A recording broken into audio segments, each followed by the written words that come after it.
نورین اور وسیم کی شادی کو 5 سال کا عرصہ گزر چکا تھا، لیکن ان کے ہاں اولاد نہیں ہوئی۔ جب ٹیسٹ کرائے تو پتہ چلا کہ وسیم بانجھ ہے۔ وسیم نے نورین سے کہا، یہ بات کسی کو مت بتانا ورنہ سارا زمانہ مجھ پر لعن طعن کرے گا۔ شوہر کی خوشی کے لیے نورین سب کو یہی بتاتی رہی کہ نورین بانجھ ہے۔ ایک دن پریشانی میں آ کر وسیم نے زہر کھا کے اپنی جان لے لی۔ نورین کی ساس نے نورین پر الزام لگایا کہ اس نے جان بوجھ کر اپنے شوہر کو زہر دے دیا تاکہ وہ اولاد کے لیے دوسری شادی کر سکے۔ پولیس نورین کو پکڑ کر لے گئی اور جج نے اسے عمر قید سنا دی۔ نورین کی ساری جوانی جیل میں ہی گزر گئی۔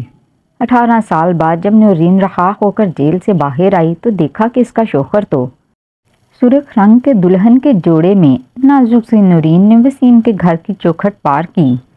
وسیم کو یوں لگا جیسے اس کے دل کی ہر مراد پوری ہو گئی ہے۔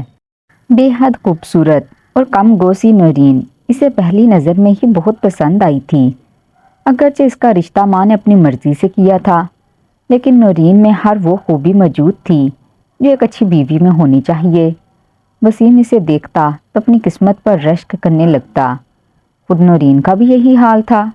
اسے یقین نہیں آتا تھا کہ کالج کی تعلیم مکمل ہونے سے پہلے ہی اتنے اچھے گھرانے میں اس کا رشتہ طے ہو جائے گا۔ یہ تو رشتہ کرانے والی خالہ کی مہربانی تھی کہ اس نے وسیم جیسے امیر لڑکے کے ساتھ نورین کی بات طے کروا دی تھی۔ غریب گھر سے ہونے کی وجہ سے نورین کو اچھی طرح سے احساس تھا کہ اسے سسرال میں کس طرح جگہ بنانی ہے۔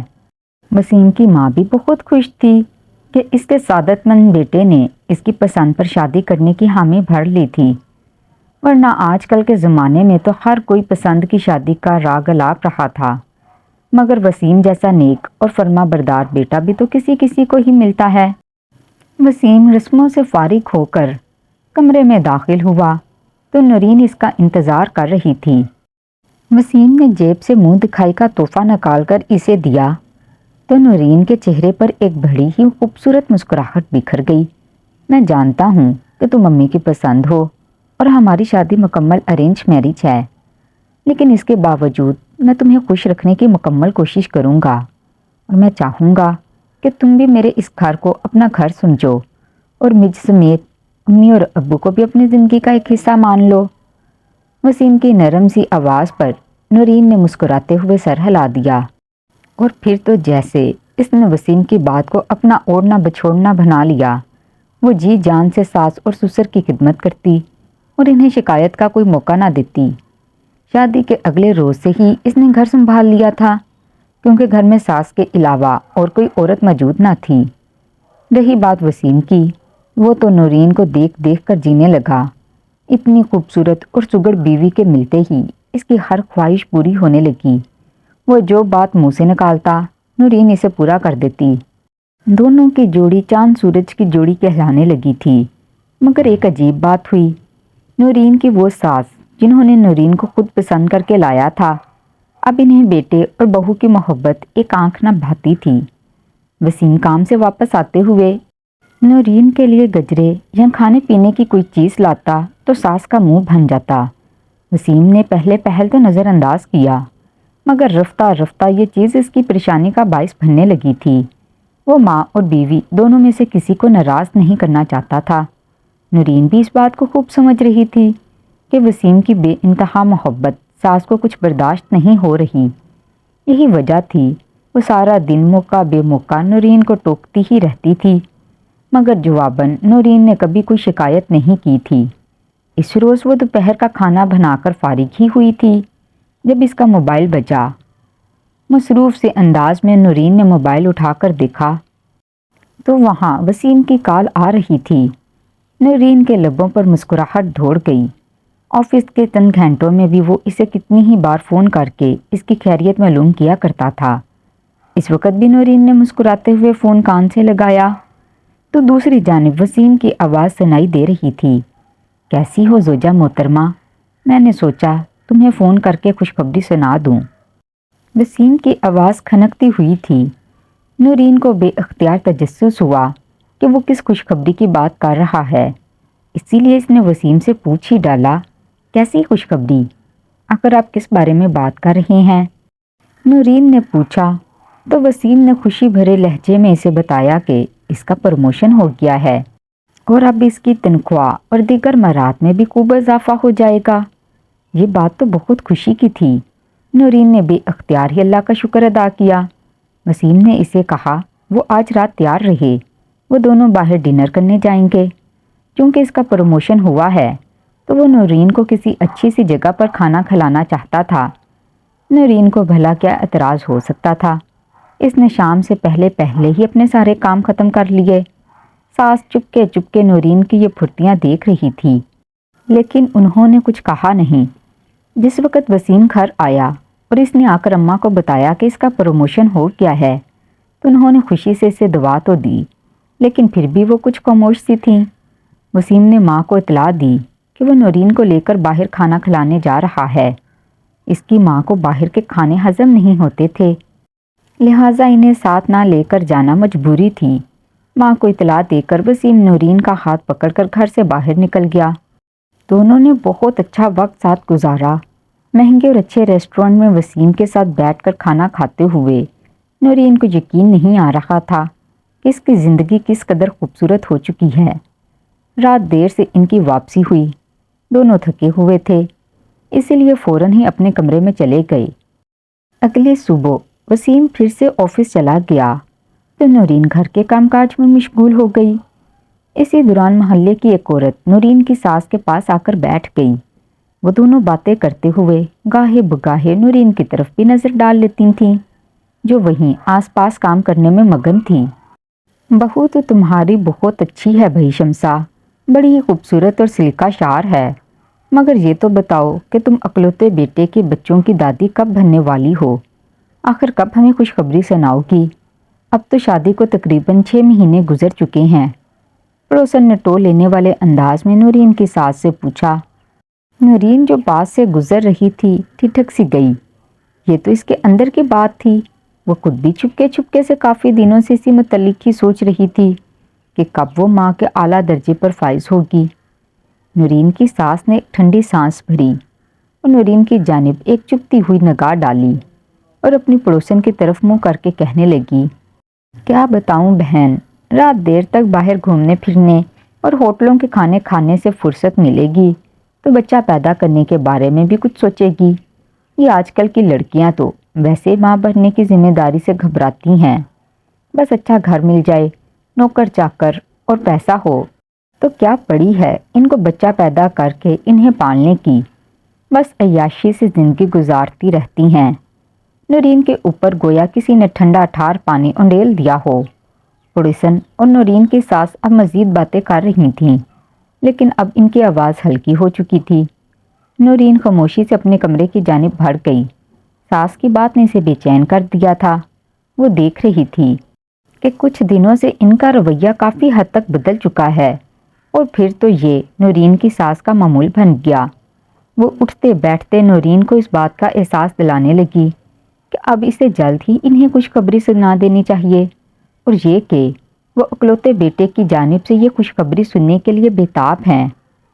اب تو خود نورین کو بھی انتظار رہنے لگا۔ وہ ہر ماں اسی امید پر رہتی کہ شاید اس بار اسے ماں بننے کی نوید مل جائے، مگر اس کا انتظار صرف انتظار ہی رہا۔ رفتہ رفتہ کئی مہینے گزرتے چلے گئے اور آخرکار نورین اور وسیم کی شادی کو 3 سال کا عرصہ گزر گیا۔ وسیم کی محبت میں کوئی کمی نہ آئی، بلکہ اس کی محبت تو روز بروز بڑھتی جا رہی تھی، لیکن ساتھ ہی ساتھ اب نورین کی ساس کے تانوں تشنوں میں بھی اضافہ ہو رہا تھا۔ بقول اس کے نورین جان بوجھ کر بچہ پیدا نہیں کرنا چاہتی تھی۔ خود نورین اب ضد ہونے لگی تھی۔ وہ چاہتی تھی کہ جلد از جلد وہ ماں بن جائے۔ کتنی ہی ایسی اس کی سہیلیاں تھیں جن کی شادی اس کے بعد ہوئی تھی، لیکن اب ان میں سے اکثر ماں بننے کے مراحل میں تھیں۔ صرف ایک نورین ہی تھی جو خالی گود لے کر بس انتظار ہی کر رہی تھی کہ کب قدرت اس پر مہربان ہو جائے۔ اس رات بھی نورین کی ساس نے اسے خوب باتیں سنائی تھیں۔ اس سے نہ جانے کیا کیا کہہ ڈالا۔ نورین بجھے دل کے ساتھ کمرے میں بیٹھی وسیم کا انتظار کر رہی تھی۔ جب وہ آفس سے تھکا ہارا واپس آیا، کیا بات ہے بھائی، آج میرا استقبال کرنے کے لیے دروازے پر نہیں آئی؟ طبیعت تو خراب نہیں؟ وسیم نے فکر مندی سے پوچھا، اور نورین جو خود بڑی مشکل سے ضبط کیے بیٹھی تھی اچانک پھوٹ پھوٹ کر رونے لگی۔ وسیم فکر مند سا ہو کر اس کے پاس آ کر بیٹھ گیا۔ نورین کا ایک آنسو بھی اس سے برداشت نہیں ہوتا تھا۔ فکر مندی سے پوچھ رہا تھا کہ کیا ہوا ہے۔ نورین نے روتے ہوئے بڑی مشکل سے ساس کے رویے کے بارے میں بتایا۔ امی دن بھر مجھے تانے دیتی ہیں کہ میں خود سے ماں نہیں بننا چاہتی، حالانکہ یہ بات آپ کے سامنے ہے کہ میں پچھلے کتنے مہینوں سے شدت سے انتظار کر رہی ہوں کہ اللہ تعالیٰ مجھے بھی اس نعمت سے نواز دے، مگر پتہ نہیں کس بات کی دیر ہے۔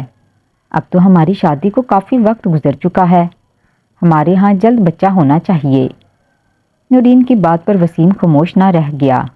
خود وہ بھی اس بات کو محسوس کر رہا تھا کہ اب لوگوں کے سوالات بڑھتے جا رہے تھے، مگر وسیم نے نورین کو تسلی دے کر خاموش کروا دیا۔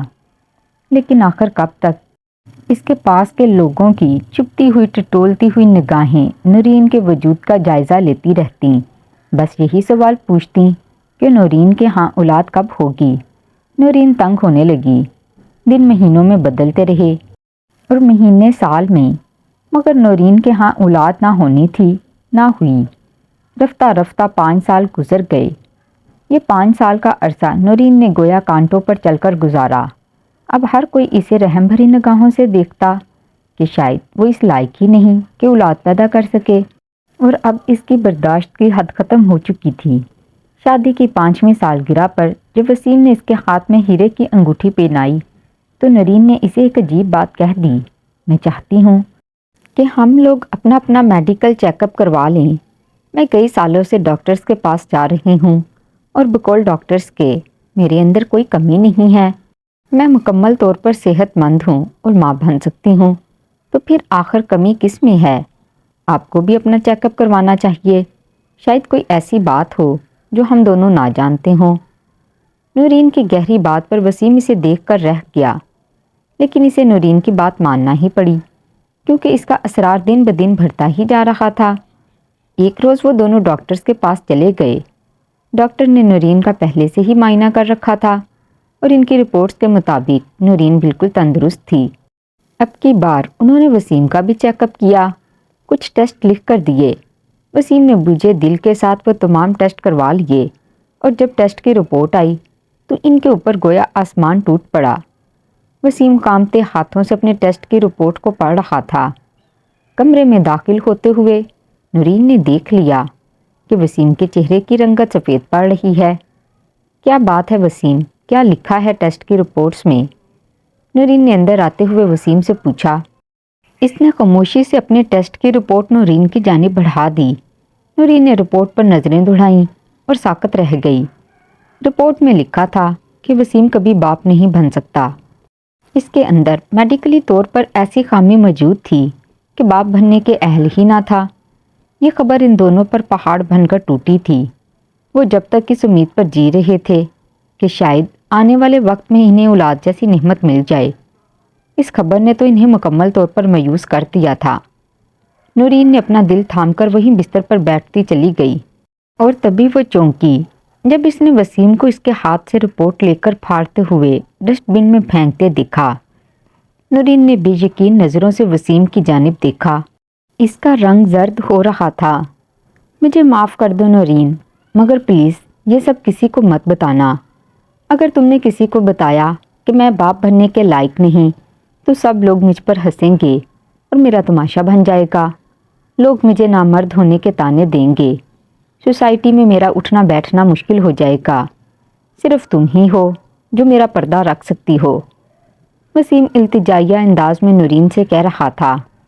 وہ پھٹی پھٹی نگاہوں سے اسے دیکھ رہی تھی، لیکن اسے پتا تھا کہ وہ کسی کو اس بارے میں کچھ نہیں بتا سکتی۔ گزرے وقت میں وسیم نے اسے اس قدر محبت اور پیار دیا تھا کہ اب وہ وسیم کی اس خامی کا چاہ کر بھی ڈھنڈورا نہیں پیٹ سکتی تھی۔ اس نے خاموشی سے وسیم سے وعدہ لے لیا کہ وہ کبھی کسی کو اس بارے میں نہیں بتائے گی کہ ان کے ہاں اولاد نہ ہونے کی وجہ دراصل نورین نہیں بلکہ وسیم ہے۔ ساس کے تانوں میں اضافہ ہونے لگا تو ایک روز نورین نے خاموشی سے اسے بتا دیا کہ ڈاکٹرز نے کہہ دیا ہے کہ نورین بانجھ ہے اور وہ کبھی ماں نہیں بن سکتی۔